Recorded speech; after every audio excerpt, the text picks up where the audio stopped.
बिस्मिल्लाहिर्रहमानिर्रहीम। अस्सलामुअलैकुम dear students, मैं हूं प्रोफेसर अज़मत अली और आप देख रहे हैं मेरा channel maths for you.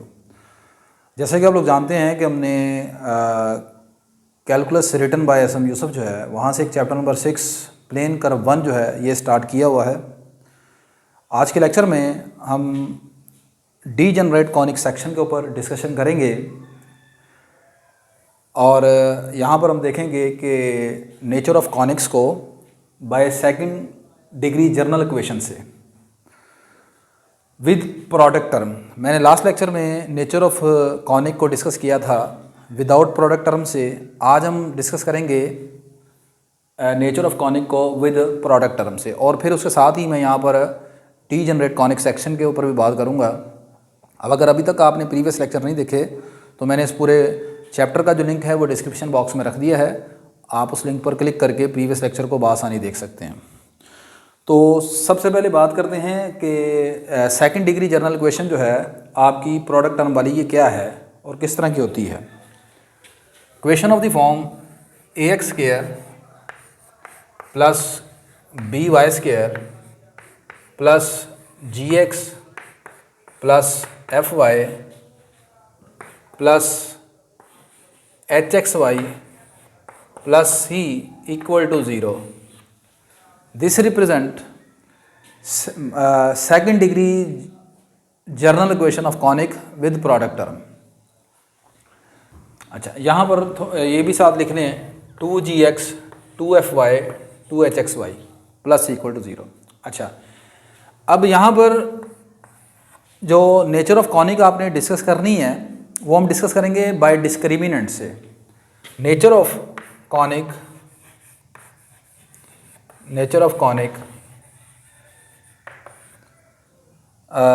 Represented by 1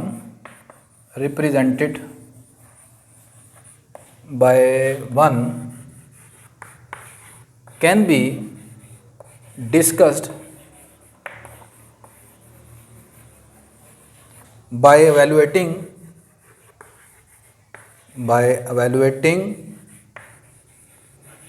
the term h square minus A b. इस टर्म को कैलकुलेट करते हुए हम बताएंगे कि आपके पास ये जो 1 है ये किस तरह की कॉनिक को रिप्रेजेंट करती है। तो चलें जी देखते हैं। पहली चीज़ एलिप्स।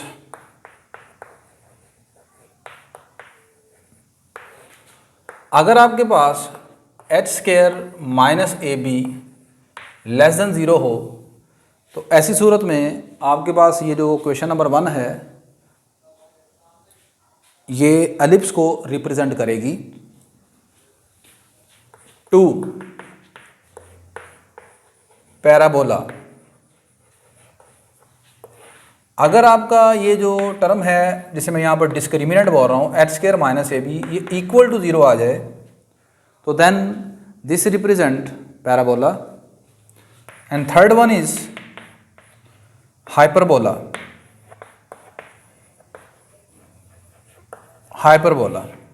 अगर आपके पास ये एच स्क्वायर माइनस ए बी ग्रेटर देन 0 आ जाए देन 1 रिप्रेजेंट हाइपरबोला।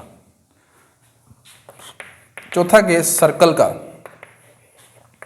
सर्कल और एलिप्स का केस सेम ही है लेकिन इसमें थोड़ी सी चीज़ें इजाफी लिखेंगे। H square minus A B less than 0 आ जाए तो फिर ये सर्कल बनेगा। आप कहेंगे वो भी एलिप्स में भी ऐसे ही है। हाँ, लेकिन एक और चीज़ है, आप सर्कल की इक्वेशन में जानते हैं कि प्रोडक्ट टर्म नहीं होती, वहाँ पर सर्कल में प्रोडक्ट टर्म नहीं होती। तो इसके साथ एक इजाफी कंडीशन सर्कल में आपने लिखनी है एंड यहाँ पर एच जो है वो 0 के बराबर होना चाहिए। ठीक है, एच भी 0 होना चाहिए, यानी प्रोडक्ट टर्म उसमें होनी ही नहीं चाहिए। क्लियर होगी बात क्या नहीं? तो ये तरीकाकार है। आपके पास जो 1 है ये रिप्रेजेंट करेगी आपके इन कॉनिक्स को। अब अगली बात, इनको याद कैसे करना है आपने। मैंने सेंट्रिसिटी की मदद से कॉनिक की जो सेंट्रिसिटी है उसको याद करने का एक ट्रिक बताया था, वही ट्रिक आप यहाँ पर इस्तेमाल कर सकते हैं। देखें, यहाँ पर एलिप्स की सेंट्रिसिटी हाइपर एलिप्स में H square minus A B less than zero है, पैराबोला में डिस्क्रिमिनेंट इक्वल टू जीरो है और हाइपरबोला में ये ग्रेटर देन जीरो है। इसको याद करने की टेक्निक ये है, आपसे मैं पूछता हूँ कि इनमें से सबसे ज़्यादा जिसके स्पेलिंग हैं उसको जीरो से बड़े नंबर देने हैं, जिसके उससे कम स्पेलिंग है उसको एग्जैक्टली जीरो के बराबर नंबर देना है, और जिसके उससे भी कम है उसको लेस देन जीरो नंबर देना है।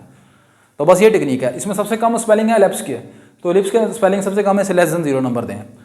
पैराबोला दरमियान में है, इसके स्पेलिंग इससे ज़्यादा है तो इसको एग्जैक्टली जीरो के बराबर नंबर दें। फिर लास्टली हाइपरबोला के सबसे ज़्यादा स्पेलिंग है, इसे ग्रेटर देन जीरो नंबर दे दें। ठीक है, ये आसान सा ट्रिक है। आई होप कि आपको अच्छा लगा होगा। अच्छा, ये तो होगी चीज़ के वन जो है वो इस चीज़ को रिप्रेजेंट करेगी कॉनिक्स को, लेकिन अब यहाँ पर सबसे इंपॉर्टेंट चीज़ है जिसको आप ज़रा गौर से सुनिएगा। ये जो वन है जिसमें प्रोडक्ट टर्म आ रही है, ये इन कॉनिक्स को रिप्रेजेंट करेगी, लेकिन इसके साथ एक और कंडीशन भी है जो आपने पहले चेक करनी है। आपने यहाँ पर सबसे पहले एक ये डिटर्मिनेंट कैलकुलेट करना है, a b c h h g g f f, ये सिमेट्रिक मैट्रिक्स आपका बनता है। ये डिटर्मिनेंट आप कैलकुलेट करेंगे। अगर तो ये आता है जीरो के बराबर, if this determinant equal to zero, then one represent one cone, यानी ये जो आपकी सेकंड डिग्री इक्वेशन है, then one represent degenerate conic section, degenerate conic section. ऐसी सूरत में फिर ये चीज़ H square minus A B less than zero calculate करके आप एलिप्स नहीं कह सकते। फिर अब ये बन गया डीजेनरेट कॉनिक सेक्शन, और जब ये डीजेनरेट कॉनिक सेक्शन बन गया तो डीजेनरेट कॉनिक सेक्शन में फिर कौन कौन सी चीज़ें होती हैं। डीजेनरेट कॉनिक सेक्शन इन्वॉल्व आ पॉइंट, उसमें एक पॉइंट हो सकता है, उसमें आपके पास पॉइंट हो सकता है, या फिर नो लोकस या नो ग्राफ, या फिर दूसरी चीज़ है पेयर ऑफ लाइंस हो सकती हैं, पेयर ऑफ लाइंस हो सकती हैं। अब पेयर ऑफ लाइन में दो चीज़ें हैं, या तो पेयर ऑफ लाइंस होंगी आपके पास पैरेलल, दीज आर पैरेलल, या फिर पेयर ऑफ लाइंस होंगी इंटरसेक्टिंग। बात समझ आ गई कि नहीं आ गई? देखें, आपके पास सबसे पहले आपने ये डिटर्मिनेंट कैलकुलेट करना है। अगर तो ये डिटर्मिनेंट आ गया जीरो के बराबर तो फिर आपने इधर नहीं जाना, फिर ये डीजेनरेट कॉनिक सेक्शन हो गया। और अगर ये आया नॉट इक्वल टू जीरो तो फिर आपने इस तरफ कैलकुलेट करना है इसको। फिर ये आपके पास इनमें से या एलिप्स, सर्कल, पैराबोला या हाइपरबोला बनेगा। और अगर इक्वल टू जीरो आता है तो फिर ये वो चीज़ें नहीं है, फिर ये बनेगा आपका डीजेनरेट कॉनिक सेक्शन। और डीजेनरेट कॉनिक सेक्शन में या तो ये पॉइंट को रिप्रेजेंट करेगा या ग्राफ, पॉइंट या कोई भी ग्राफ नहीं बनेगा। कोई ग्राफ ना बनने का मतलब है कि इमेजिनरी ग्राफ है, ठीक है। या फिर ये पेयर ऑफ लाइंस को रिप्रेजेंट करेगा, और पेयर ऑफ लाइन में दो चीज़ें आएंगी, या पैरेलल या इंटरसेक्टिंग लाइंस होंगी। अब ये इसका कैसे पता चलेगा? इसका बिल्कुल ऐसे पता चलेगा, आपने एच स्क्वायर माइनस ए बी कैलकुलेट किया, अगर तो ये आया less than zero, this represent no graph और अ पॉइंट, ये या तो एक पॉइंट बनेगा, ठीक है, या फिर नो ग्राफ बनता होगा ऐसी सूरत में। दूसरी चीज़, आपने एच स्क्वायर माइनस ए बी कैलकुलेट किया और आंसर आया equal to zero, this is parallel lines, this represent parallel lines, ये पेयर ऑफ लाइंस में आ जाएगा और ये पैरेलल लाइंस बनेगी। और तीसरा केस, आपने एच स्क्वायर माइनस ए बी कैलकुलेट किया, ये आ गया greater than zero, this represent intersecting lines, intersecting lines. बात समझ आ गई कि नहीं आ गई? तो सबसे इंपॉर्टेंट चीज़ है कि आपने पहले इसको कैलकुलेट करना है, डायरेक्टली उधर नहीं जाना आपने।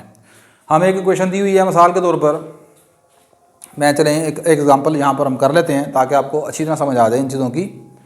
तो मैं इसको पहले थोड़ा सा मिटा लेता हूँ।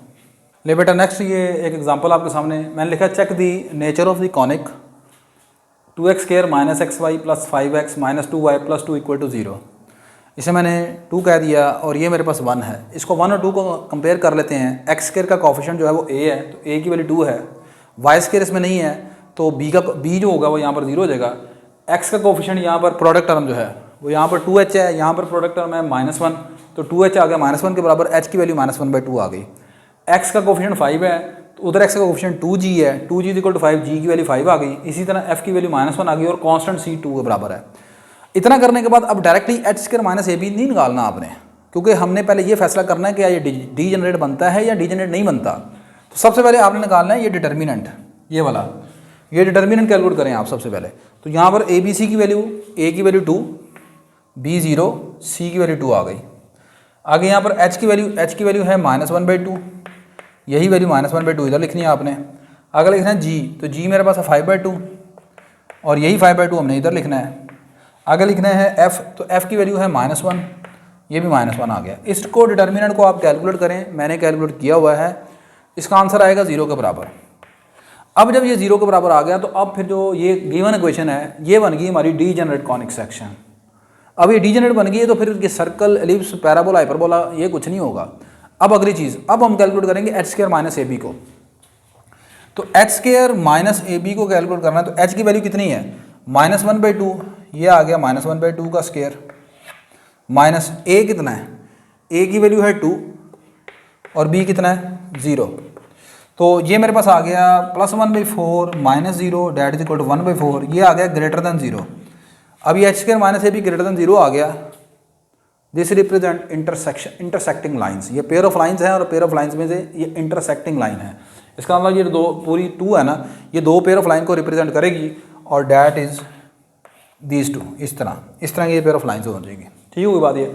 और वो पेयर ऑफ लाइंस अगर फ़र्ज़ करें आपने निकालनी है तो वो जिस तरह आपने सेकेंड ईयर मैथमेटिक्स में 4.5 एक्सरसाइज पढ़ी थी, वो क्या थी, इसे किसी एक वेरिएबल में क्वाड्रेटिक कंसीडर कर लें। तो ये x² में क्वाड्रेटिक है, वाई स्क्वायर में है ही नहीं है, तो इसमें x के लिहाज से इसके ऊपर क्वाड्रेटिक फार्मूला लगा दें तो उसके बाद आप देखेंगे तो 2 पेयर ऑफ लाइंस भी आपको मिल जाएंगी यहाँ से।